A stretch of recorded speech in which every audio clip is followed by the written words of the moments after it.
Jai Radha Madhava Kunjali Hari.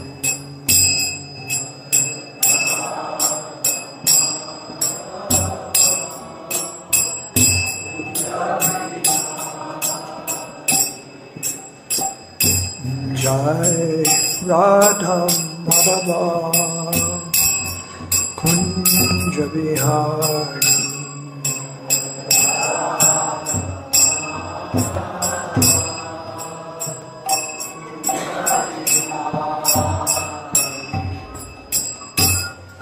Gopijana Vallabha Girivardhari.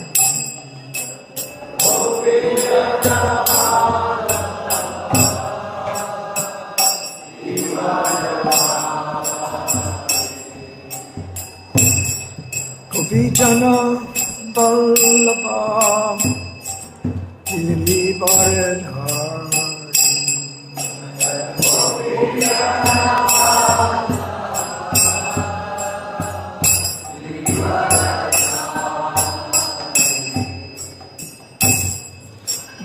Yashodanandana Vijitanaranjana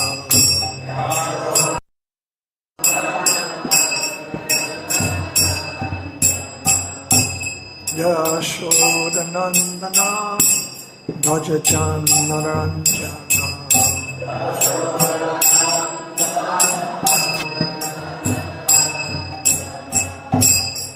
Yamuna Tira Banachari.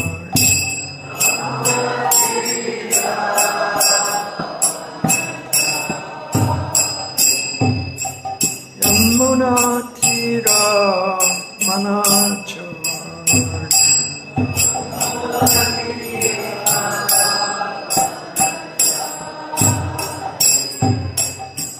Jaya Radha Madhava Kunja Vihari.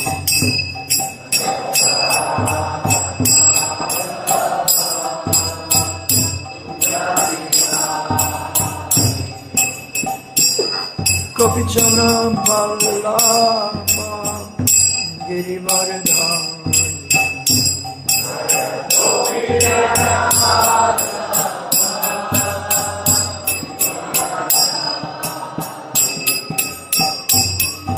Yashodanandana Vrajachananjana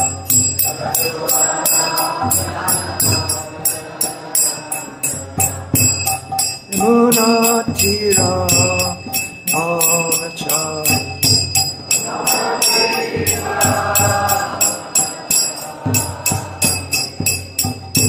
Jai Radha Madhava Kunjali Hari.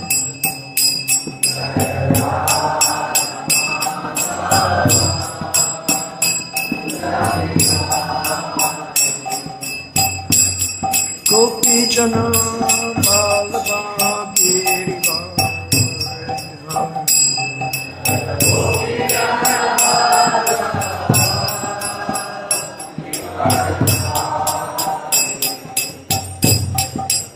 Yashodanandana Vijitanaranjana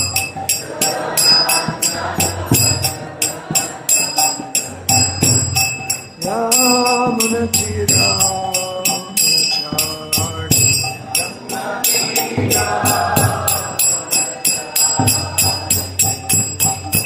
Jai Radha Madhava Kunja Vihari.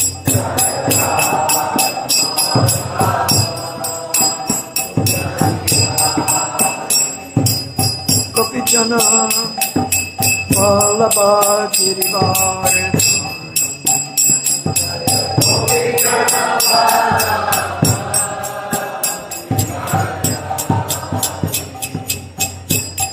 Yashodanandana Vrajachananjana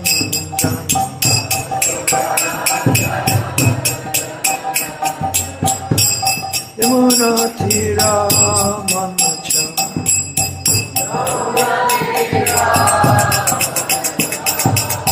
Yamuna Tira Manachari.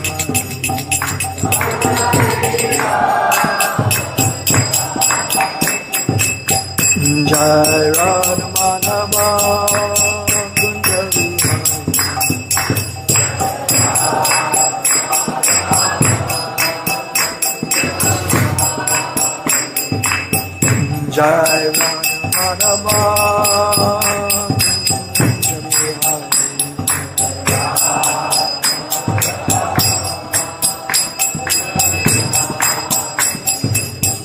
Jai Radha Madhava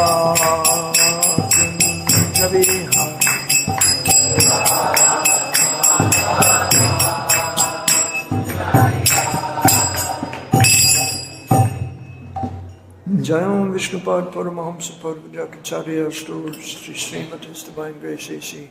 Bhaktivedanta Swami Srila Prabhupada Ki Ananta Koti Vaishnavrinda Ki ISKCON Samstapakacharya Srila Prabhupada Ki Jai Namacharya Srila Haridas Thakur Ki Jai Prem Sukho Sri Krishna Chaitanya Prabhu Nityananda Shri Advaita Gadadhar Shri Vasari Gaur Bhaktavinda Ki Jai Shri Shri Radha Krishna Gopa Gopinath Shen Kunda Radha Kund Giri Govardhan Ki Jai Shri Vrindavan Dham Ki Jai Shri Mayapur Navadvip Dham Ki Jai Ganga Mai Ki Jai Jamuna Mai Ki Jai Tulsi Devi Ki Jai Bhakti Devi Ki Jai Samaveta Bhaktavinda Ki Jai.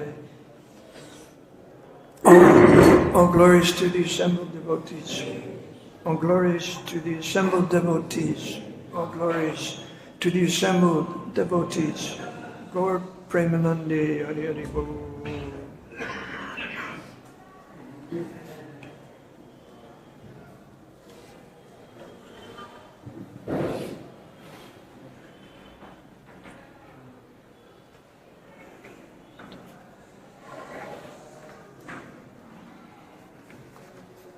Today we were going to read 4 verses from the 75th chapter, Canto 10.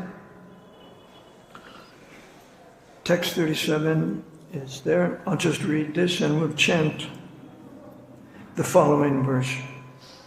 Stale Vyagrinat Vastrantam Jalamatva Stale Patat Jalescha Stalavad Brantya Maya Maya Mohita.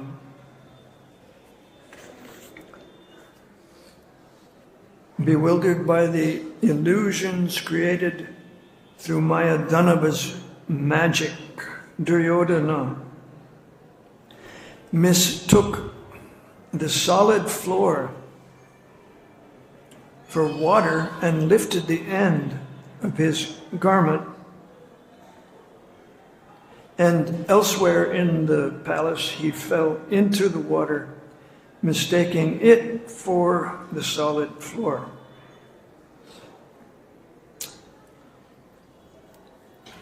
Next verse. Om Namo Bhagavate Vasudevaya. Om Namo Bhagavate Vasudevaya.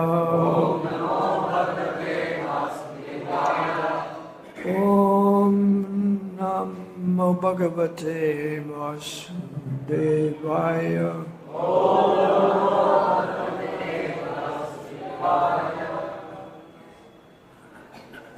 And please repeat.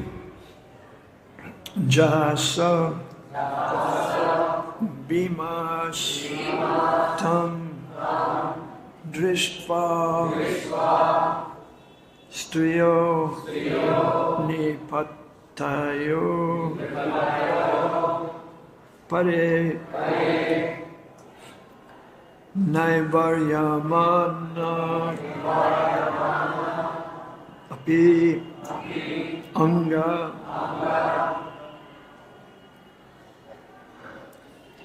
Ragna Krishnanumodita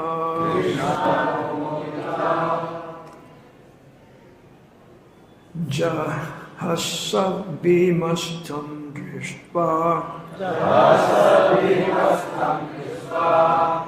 Striyo Nipatayo Pade Nivaryamanapyanga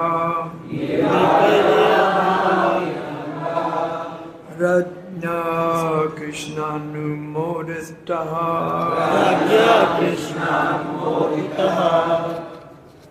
Jahasa Bhimastam Drishtva Striyo Nipatayo Pahare Nivaryamana Apyanga Rajna Krishna Namodita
Ladies,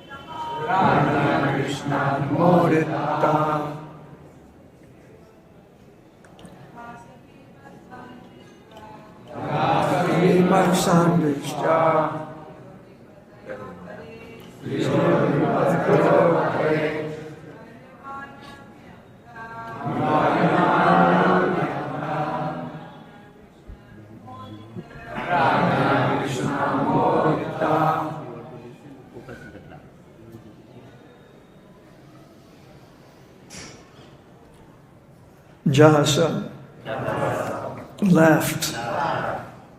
Bhima, Tam, him, Drishtva, seen. So Bhima saw Duryodhana make these mistakes. I'll repeat the previous verse. This is the description of the mistakes. Bewildered by the illusions created through Maya Danava's magic, Duryodhana mistook the solid floor for water and lifted the end of his garment, and elsewhere he fell into the water, mistaking it for the solid floor. Ha, ha, ha, ha. Bhima had a good laugh. Also the ladies, Striya, the women, Nipataya, the kings, Apare, and others. But Yudhisthira is described next. Nivaryamana Api, being checked, yes.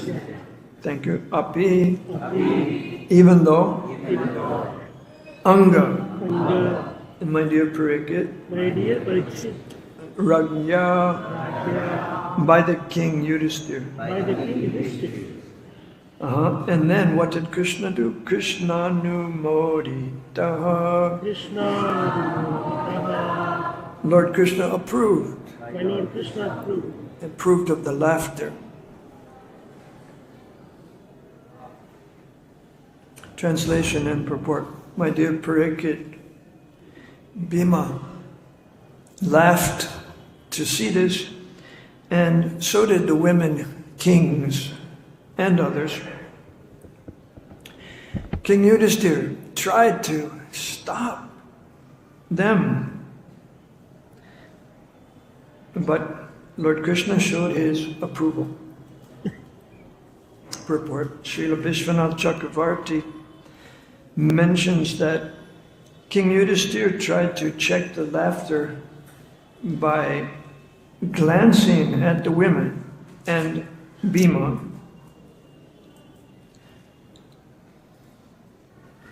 Now notice that the word glance is there, just eye contact. You know, like that. And then in the next sentence, Lord Krishna's approval is indicated, also with his eyes. Lord Krishna, however, gave approval with a gesture of his eyebrow. The Lord had come to the earth to remove the burden of wicked kings. And this incident was not unrelated to the Lord's purpose. So we have the glance of Yudhisthira and the gesture of an eyebrow of Lord Krishna. It's subtle communication.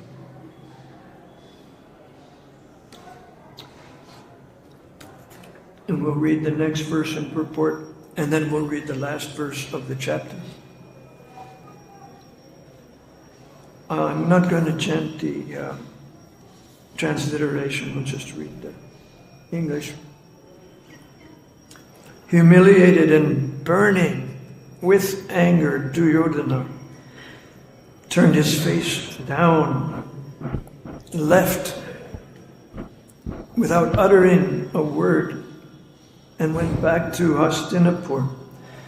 The saintly persons present loudly cried out, "Alas, alas!" And King Yudhisthira was somewhat saddened. But the Supreme Lord, whose mere glance had bewildered Duryodhana, remained silent, for his intention was to remove the burden of the earth. Now you'll notice the glance of Krishna's mentioned here. That's different than the raising of his eyebrow mentioned in the previous verse. Apparently, when Duryodhana entered the palace, Krishna, of course, glanced at him, and everyone else was looking. Oh, here comes Duryodhana. He kind of stormed into the palace. And just with Krishna's glance, he could bewilder Duryodhana. That's what this verse is saying. So that's quite a bit of power. I think, to have the power to carry out your will just by looking at a person, it's kind of extraordinary.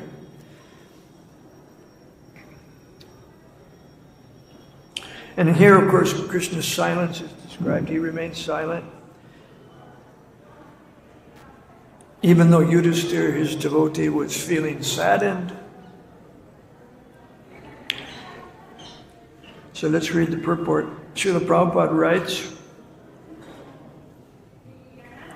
when Duryodhana left in such an angry mood, everyone regretted the incident And King Yudhisthira also became very sorry. But despite all occurrences, Krishna was silent. He did not say anything against or in favor of the incident. It appeared that Duryodhana had been put into illusion by the supreme will of Lord Krishna. And this was the beginning of the enmity between the two sects of the Kuru dynasty. This appeared to be a part of Krishna's plan in his mission to decrease the burden of the world.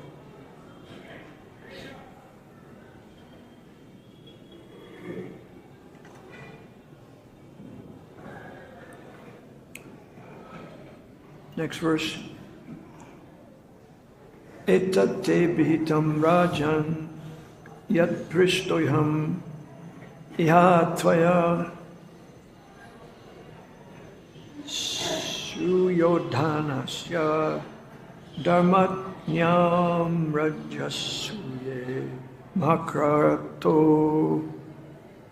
I have now replied to your question, O king, concerning why Duryodhana was dissatisfied on the occasion of the great Rajasuya sacrifice. Thus end the purports of the humble servants of His Divine Grace, A.C. Bhaktivedanta Swami Sri Prabhupada, to the 10th canto, 75th chapter, entitled Duryodhana Humiliated. Om Jnana Timaram Tasya Jnanam Jana Shalakaya Chakshu Unmini Tam Jain Tasmai Sri Gurave Namaha Shri Chaitanya Mano Bhishtam Stapitam Jaina Buddhale Swayam Rupakada Mayam Dadati Swapadantikam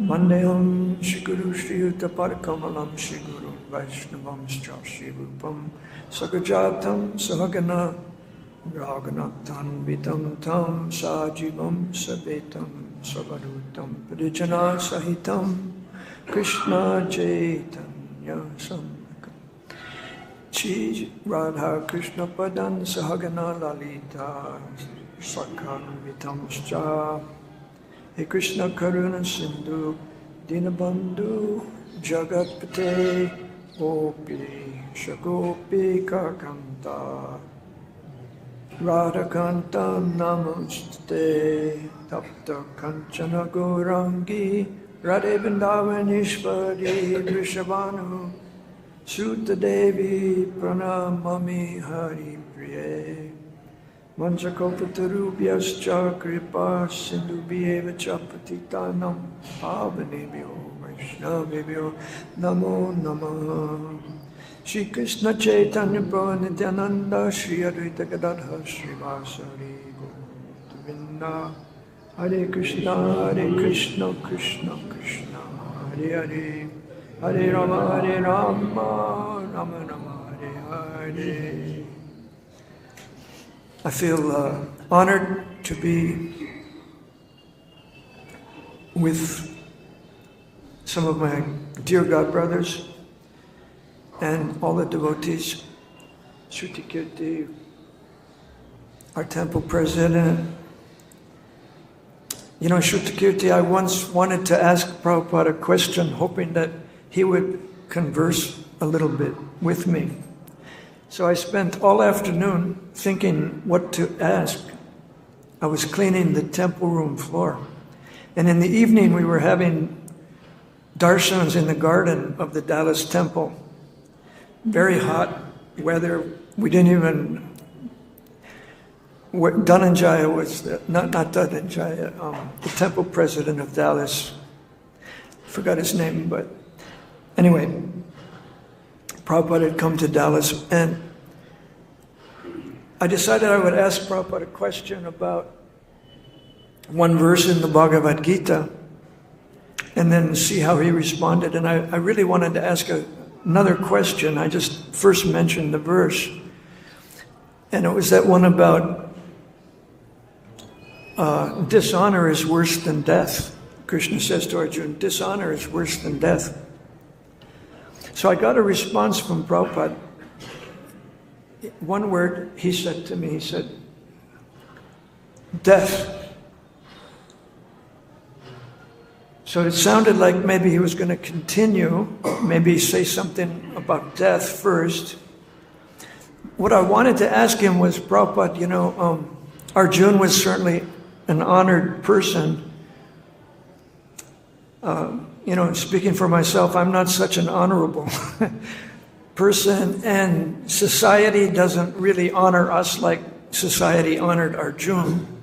The devotees in general at that time were not so much honored. And I wanted to kind of ask, when you were our age, when you were a college student coming into the association of Srila Bhaktisiddhanta, how did you take a verse like that? What meaning did you take? I kind of wanted to, get into this.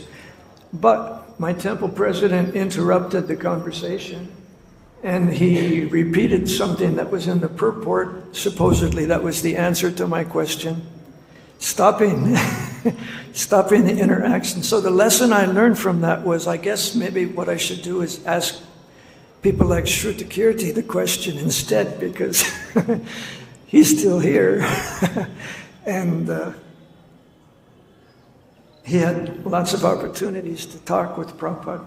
So he knows what that was like. He had that satisfaction very often. Anyway, as I said, I'm honored because you're here and others also. So today,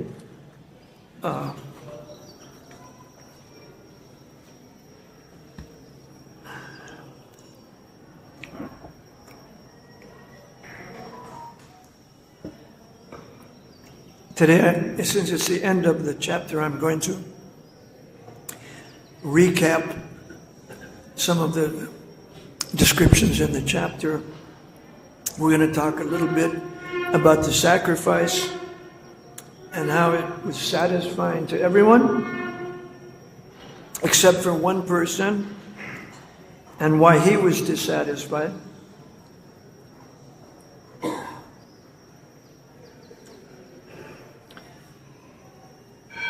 And then I'll bring in two examples of personalities who were similar to Duryodhana in the sense that they also kind of disrupted a major sacrifice.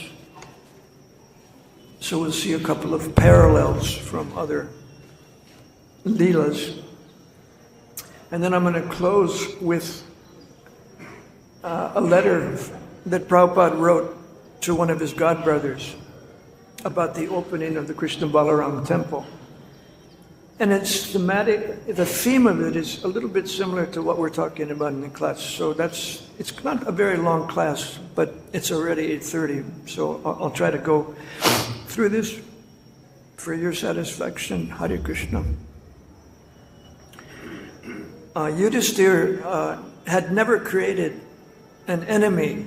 There's a Sanskrit term for that. Now, he had no enemies that he created. But of course, Duryodhana was his enemy. In any event, everybody at the sacrifice was satisfied because none of the people there were his enemy except for Duryodhana. They were all satisfied. They saw that it was successfully completed. It was a very rare sacrifice, as you said yesterday. What was the number? 8. 8 times in how long? Millennium. In a whole millennium. Only 8 times the sacrifice had been done. Where did you find that out? Somewhere. Within the history, I don't know how. Okay. How far it is, but it's summarized how many times it's been done. Yeah. It was really extraordinary. Yudhisthira was seated among the Kshatriyas and the Brahmins, and is described as appearing very brilliant in that assembly. And then above, in the sky, the demigods and inhabitants of Pitriloka, Gandharva Loka, and even sages were showering flowers from the sky. On the level of the palace, you had many kings and princely guests. In those days, there were, the main form of government were kings and princes. That's not so frequent nowadays. It's rare nowadays to find kings in charge and kingdoms with princes and princesses. But in those days, that was quite frequent. They were described here, they came from kingdoms like Srinjaya, Kamboja, Kuru, Keikaya, Koshala. Those were the places that are mentioned. And of course, they brought their different flags, just as nations have flags of India, and so on, flags of the US, so many countries. It was a big event. It was like gorgeous. They spent a lot of money decorating the elephants and the chariots and the horses and the soldiers. And they had a big procession led by King Yudhisthira. I just want to bring in here a personal experience I had a couple of weeks ago in Calcutta. Calcutta has the famous Victoria Memorial. And Srila Prabhupada would often go there to take a japa walk in the morning. It's not far from the Albert Road Temple. This was my second visit. I had gone there once just on a tour of the places connected to Prabhupada in Calcutta. The Calcutta Temple tour of the places connected to Prabhupada. If you're ever in Calcutta, try to take that tour by car. Very good tour. We were in the Victoria Memorial Garden for a short time. But recently I went back, that was last year. This year I went back and I thought I would go inside the museum. So what did I see there? I saw paintings of royal processions, but with these characteristics. Let me describe these characteristics. There were, of course, in the painting, there were elephants, and there were some Indian princes, but there was also British royalty in these paintings. This was the time when Britain was taking charge of India, and the two heads of the countries were meeting on an official level. There was a big procession in front of some big buildings around the late 19th century. So I thought of that last night when I was reading about these processions, the procession described here in the Rajasuya sacrifice. Yudhisthira's queens came out of the palace in chariots, and they were surrounded by guards. You can picture this in your mind very easily. The queen of the country, the queens of the country in chariots, the guards marching next to them. These sort of things inspire the heart of people. And in the sky, again, the demigods were involved. The wives of the demigods were in chariots, in their celestial airplanes. Ladies, what would you rather be? Would you rather be in the sky, or would you rather be a queen on earth?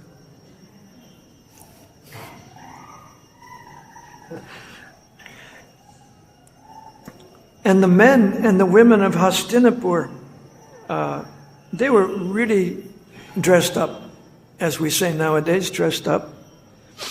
But, you know, Prabhupada says this is civilization when people dress up.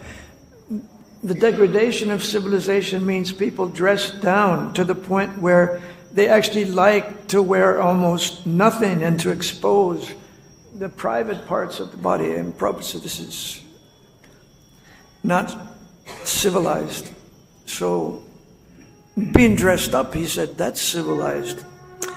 So the men and women were all dressed up. And, you know, on their body they had scents and fragrant oils made from flowers. Just like nowadays the men and women wear cologne and perfume. Of course, the dress was very colorful. They were decorated with garlands and jewels and ornaments. And who else? The queens of Krishna were visiting the palace for the Rajasuya sacrifice. Krishna had so many queens. Can you imagine like 16,000 queens? And they were exhibiting their bodily beauty. There's one verse in this chapter describing their bodily beauty. Their hair was curly, which accentuated the beauty of their faces. And then you have the performers of the sacrifice. They were there. The priests who did the mantras, and they were rewarded. So in this way, the sacrifice was successful.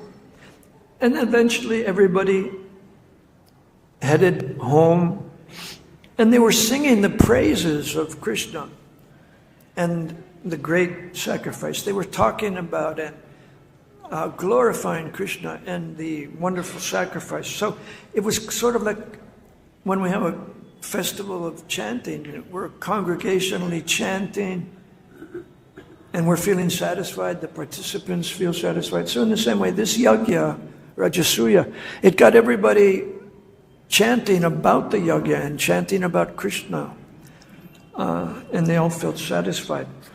But as we know, one person was not satisfied. That was Duryodhana. He's described. It's not a very glorious description.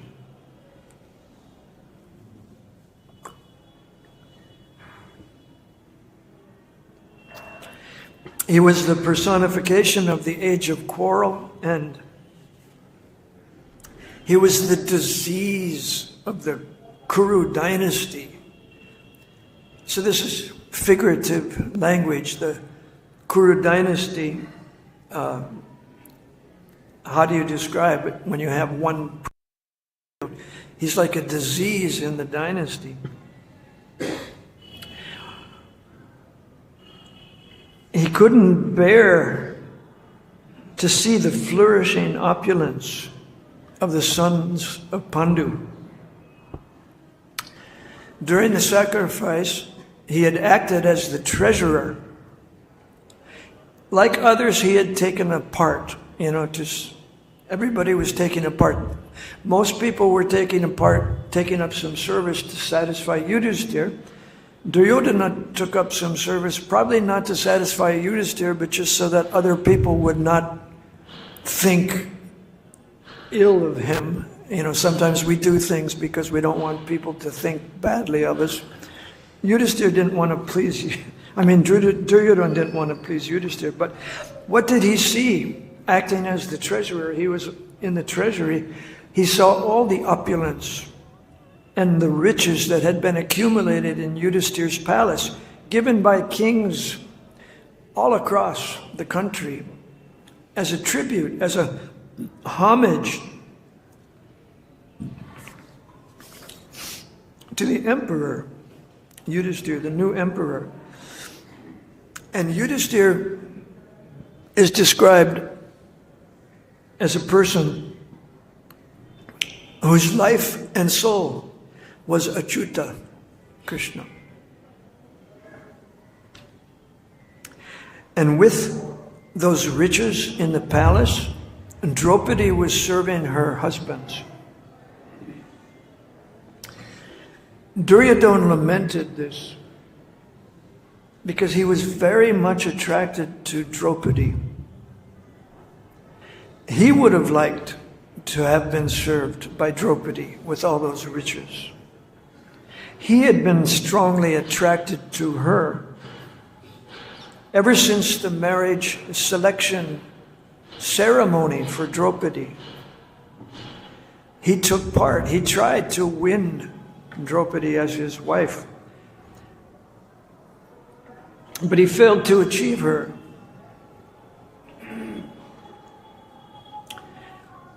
And now, seeing how Draupadi and the Pandus had so much wealth, and seeing the opulence of Krishna's wives, Duryodhana felt miserable.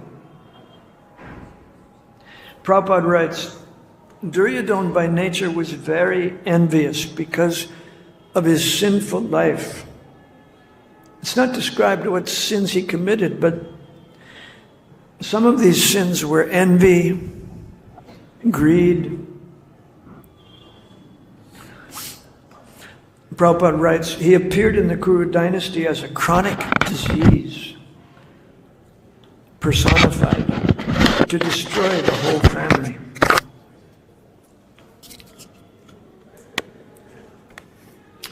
And Sridhar Swami, the first commentator on the Bhagavatam, comments that Duryodhana hated the religious principles. So he was really a tough guy.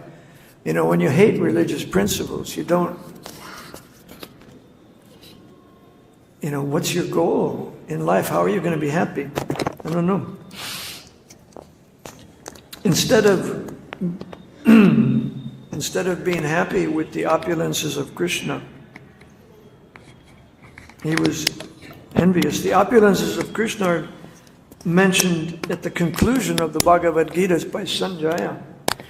Yatra Yogeshvara Krishno, Yatra Partha Danodara, Tatra Srir Vijayo Bhutir, Dhruva Nitir Matir Mama.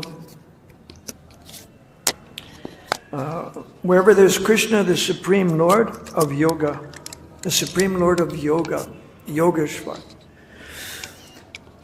Wherever there's Krishna, Yogeshvar, wherever there's Prita, Danudar, the holder of the bow, there is opulence and victory, there is extraordinary power, there's morality, there's fortune, there's triumph,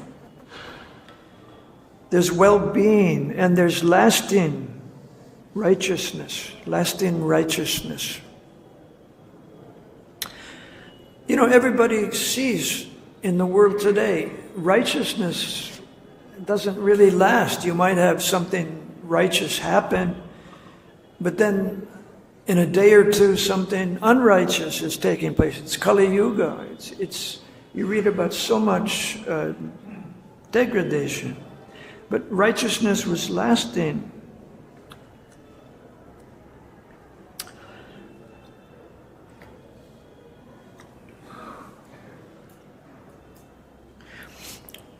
So Krishna had all opulences, as you know, and one of those opulences was renunciation, and his renunciation was on display when he took the role of the charioteer of Arjuna, took the humble service of driving Arjuna's chariot.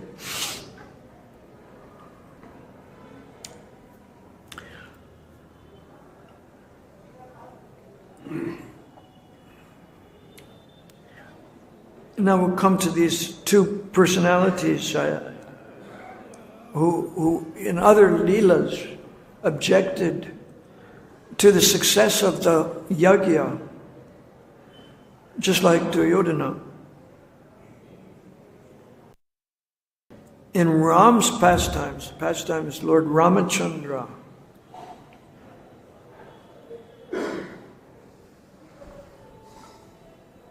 there's a hunchback woman who is the servant of Queen Kaikeyi. I think her name is Mantara. Yeah? And she persuaded Kaikeyi to stop the coronation of Lord Ram.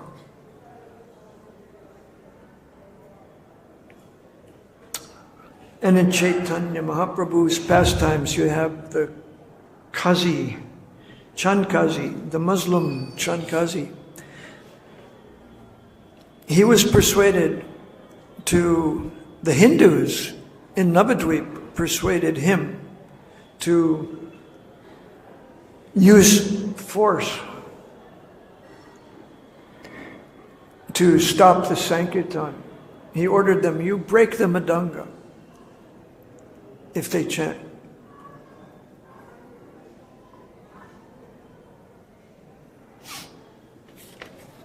Okay. So far, so good. Now the letter about the opening of Krishna Balaram Temple. I don't want to imply that the person that Prabhupada wrote the letter to is one of these people who tried to stop the opening of the temple, but he did raise a question about it. He was a little doubtful about it. So Prabhupada was writing to him as follows. Just as I sent you a letter of invitation, I also sent a letter addressed to Sripad Sridhar Maharaj, inviting him. But he has not objected to the temple being opened on the Sri Ram Navami day. So this godbrother who had written to Prabhupada said, are you sure about this date? This is Ram's appearance day. You're opening a temple on Ram Navami. Is that such a good idea? Maybe not. Maybe you should reconsider. So Prabhupada's saying, wait a minute. Sridhar Maharaj didn't object to that date on account of his uncertain health. He may not be able to take an active part in celebrating the opening ceremony, but he has promised to come provided his health permits.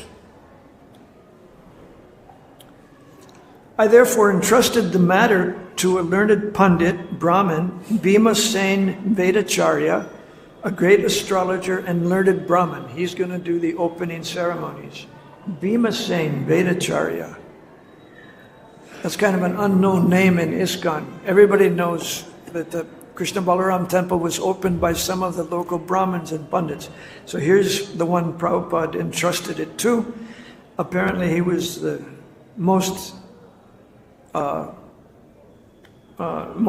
he played the role of the leader the most in this opening. A learned Pandit, a Brahmin, Bhima Sen Vedacharya, a great astrologer and a learned Brahmin. He has agreed to conduct the ceremony. So Prabhupada is writing this to his godbrother.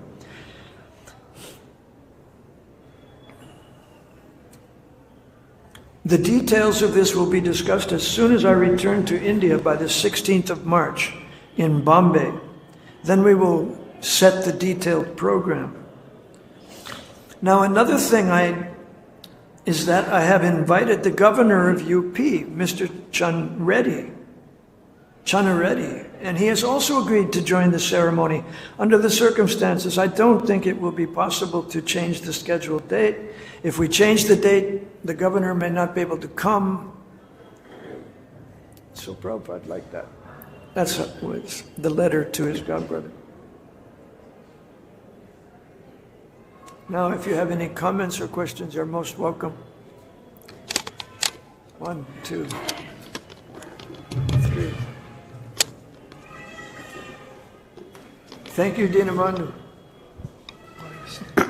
Yeah, thank you very much. And in reference to the last point of the letter and opening Krishna Balaram Mandir on Ram Navami, in one sense, it is completely in line with Gaudiya Vaishnava Siddhanta when you consider that, yes, we worship. Repeat, I didn't hear. It's what? In one sense, it is completely in line with Gaudiya Vaishnava Siddhanta. In line. Okay, because it's in line with Gaudiya Siddhanta. Let me explain that. I'm trying to explain. So, yes, we worship Krishna, and the focus is Krishna Balaram, but we worship Krishna and his many expansions, and specifically the Sadbhuj form is a very unique aspect of Chaitanya Vaishnavism, which has Krishna, Ram, Chaitanya coming together. So I see no problem with it, but certainly some people could see a problem with it, but it just has to be explained in terms of our Gaudiya lineage. Thank you for your comment. It's just a comment, unless you want to further elaborate. Thank you. Maybe you could pass the mic that way. I saw another question that way. You changed your mind. Okay. It wasn't so important. I was just curious why you chose today to read that letter. Why I chose, because that's good. I'll tell you why I chose this letter. I didn't go searching for this letter. In fact, I was hoping that if there were a little extra time at the end of class, I would mention, I'll mention now since you bring it up. In the course of my studying on a day-to-day basis, I opened the Vanapedia. That's a collection of Prabhupada's teachings compiled by devotees in Radhadesh, Belgium, along with many compilers. Many devotees have helped with this. It's online, Vanapedia. And they have a feature I recommend. It's called, they have many features, but the one I use almost every day is called A Day in the Life of Srila Prabhupada. So you take today's calendar date, March 21st today. You can go on the Vanapedia, open it up to the day, March 21st, and there they have a compilation of whatever Prabhupada said or wrote or said in conversation or lectured about on March 21st. And from 1965 or sometimes even earlier, some earlier letter, up through 1977. So in just a half an hour, they just give you selections from lectures, not the whole. I mean, you can turn on the whole lecture if you want, or you can read a whole conversation if that. But mostly this day in the life just cites little selections from the conversations in classes, and just something that the compilers found interesting, and they put it for that year, 1966 in New York, Prabhupada said this, and 1967 he was in maybe San Francisco and said this. Then in 68 he was there and said that, and 69 and 70 and 71 and 72, up through 70. Now this is very interesting to the reader like me, because what I do when I read this, I think, in 1969 I was doing this. I was in my first year or second year of college, and I hadn't heard about the Hare Krishna movement yet. Or in 1972, at that time I was finished with college, and this was going on in Prabhupada's life, and I correlate my life with Prabhupada, and this is something that actually we all have to do to become a servant of Prabhupada. We have to kind of assess where we're at, or where we were at, and how our life interfaces with Prabhupada's life and preaching and his movement. We have to fit in. We have to find our niche. We have to find our place in the service of Prabhupada. So this is something we have to think about kind of regularly. What did I think? What did I believe? What did I know? And I have to compare it to what Prabhupada taught, what Prabhupada knew, what Prabhupada believed, in order to be to become an effective servant. You were talking so nicely yesterday about us becoming determined servants, able to function even without Prabhupada's presence ultimately. So that's what I happened to read this letter about a week ago, and then I put it in my diary, and then I took it out of my diary yesterday and I put it in my class notes. Also a good idea is to keep a diary. Prabhupada recommended you write down your realizations, and please keep a diary. It's very helpful in spiritual life. I really encourage you to take help from writing down thoughts and what happens. And these days with the internet, you see so many pictures on the internet, you can put pictures in your diary. If you write your diary in the Word document form, you can insert pictures, which makes the diary like a personal magazine. It's like you're publishing your own magazine about your devotional life. And if you don't keep a diary, then what will happen? Once I asked Gopal Krishna Maharaj, you are such a good writer.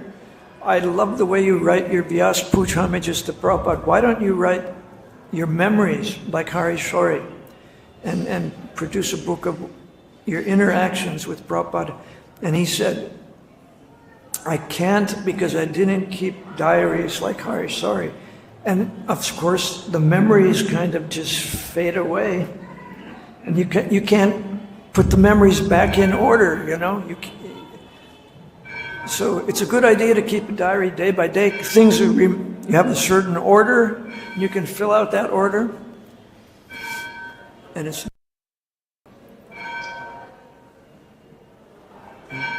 Okay, thank you.